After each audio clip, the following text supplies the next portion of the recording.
clearly the market has been on a very fantastic run over the last few weeks on the back of the results we've been seeing from the banks in particular. But then the big question is, where do we go from here? I know you just put out a note recently, and you are betting that the market would be up 17%, and that implies another 11% in the second half of the year. Tell us the rationale for that position. Okay, thank you very much, Wole, for having me. We think that, like you mentioned, impressive Q2 results, impressive and expectation of impressive Q3 report and end of year result as well. And for what we have seen thus far is that the market actually responds to corporate earnings and corporate benefits. So we expect that the Q3 result we are expecting should be an improvement over Q2 from some of these blue chip companies. You see the result of Dangote Cement, we've seen that of First Bank, you've seen that of Nigerian breweries, though moderate, up over what they did last year. We've seen Zenith Bank, we're expecting GTB in the market shortly. We've seen Nestle, very fantastic results. So we think that going forward, we're still going to see improved earnings, and which will enable them to declare very good benefit to end the year. Right, Ayo, but I think many people would say that your position is quite optimistic, given, of course, what we saw with the MPC decision and the impact that is going to have, one, on the banks, and two, for many manufacturing names. But your thoughts on why you think the MPC impact is not weighing so much on your forecast? Okay, thank you very much, Wole. You recall that FSDH Research was one of the companies that actually, very few anyway, that said it was time for monetary policy easing prior to that MPC. But we saw the opposite of it. Yeah, we saw the opposite of that. It said that the rate was, MPR was maintained. Now, in terms of the any part of that in our market, there are two ways. Number one, making yield on fixed income securities to rise. Which makes equities less attractive. Yeah, less attractive, okay, relatively. Number two, in terms of the finance cost. Now, let's take the first one, yield. Now, currently, 1 year Treasury bill about 18% yield, okay? Yield to maturity of 5 year, 10 year bond about in the region of 16, 15%.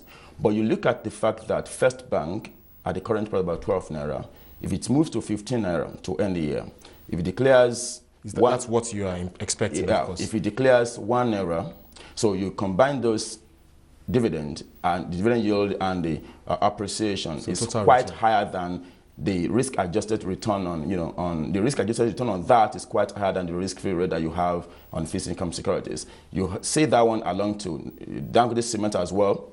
You've seen that one to Nigerian breweries. Nigerian breweries from the current level has the capacity to do 125 naira, okay, to end the year.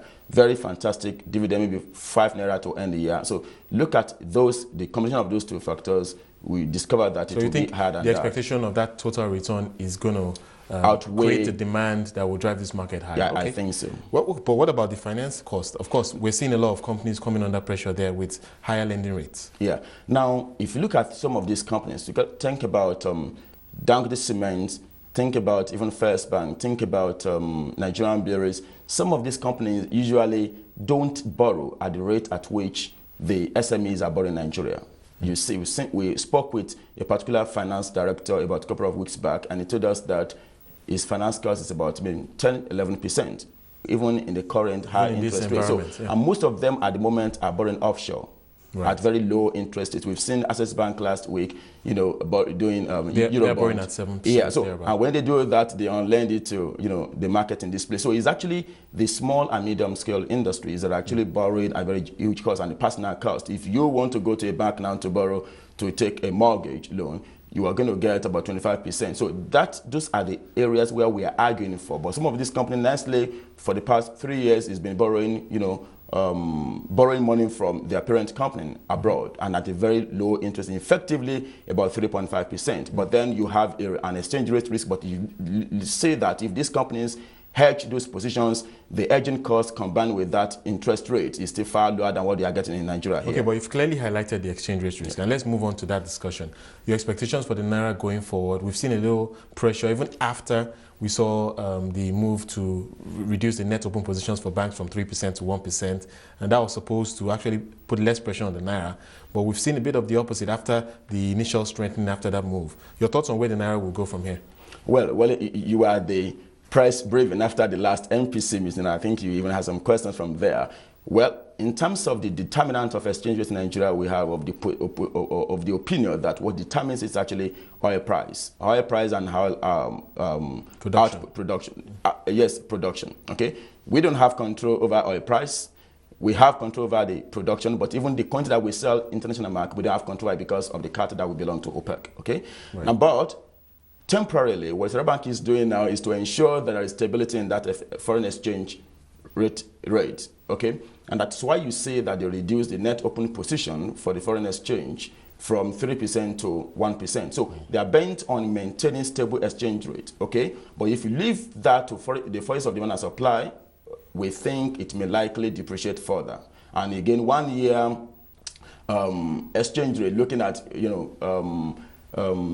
parity, it's about 160. But I don't think Central Bank will allow it to depreciate to 160, but maybe marginal depreciation. But then, by the time you factor in that one with the return in Nigeria here, I think it's still very good. So we are looking at about 158 to end the year. And of course, that exchange rate is very, very, very crucial to this economy because we import so much, and of course, we're an oil producer. Okay, let's move on to fixed income and your thoughts on that. You've already spoken about the high yields we're seeing across the yield curve for government securities. Where do you see that going, given the monetary tightening we've seen, and of course your expectations for things like inflation and stuff like that? Okay, inflation rates, we released a note about just prior to the release of June inflation. We expected inflation to do 12.9. That was exactly what inflation that was released by the NBS. This week we'll release our inflation numbers expecting for July. Is going to still be in the current so still corridor. Double digits. Yeah, but then in terms of the fixed income, in the interbank market we expect volatility.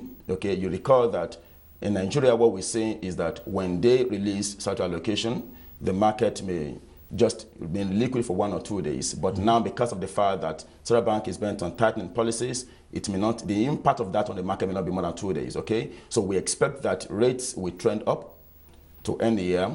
Corporate, the yield on federal government bond will remain a little bit high. Prices will come down.